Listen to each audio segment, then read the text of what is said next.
Big boss Malayalam season 7-ൽ ആരാധകരെല്ലാം തന്നെ കാത്തിരിക്കുന്നത് രേണുസുധിയുടെ performance, രേണുസുധിയുടെ task കാര്യങ്ങളൊക്കെ അറിയാനായിരിക്കും കൂടുതലും പേരും കാത്തിരിക്കുന്നത്. രേണുസുധിയുടെ ഇൻസ്റ്റഗ്രാം അക്കൗണ്ടാണിത്. 2179 പോസ്റ്റുകൾ രേണുസുധി അപ്ലോഡ് ചെയ്തിട്ടുണ്ട്. 314K ഫോളോവേഴ്സ് ആണ് രേണുസുധിക്ക് ഇപ്പോൾ ഉള്ളത്.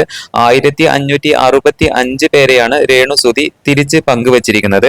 രേണു പങ്കുവെക്കുന്ന വീഡിയോസ് ആകട്ടെ, റീൽസ് ആകട്ടെ, ഫോട്ടോസ് ആകട്ടെ എല്ലാം തന്നെ നിമിഷ നേരം കൊണ്ടാണ് സോഷ്യൽ മീഡിയയിൽ വൈറലാകുന്നത്.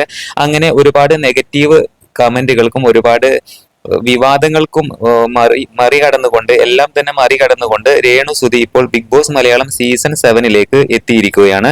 വെറുതെ അല്ല എത്തിയിരിക്കുന്നത്. ബിഗ് ബോസ് സീസൺ 7-ൽ രേണുസുധിയുടേതായിട്ടുള്ള ആ എല്ലാ ഗെയിം സ്ട്രാറ്റജിയും രേണു കൊണ്ടുവരുന്നുണ്ട്.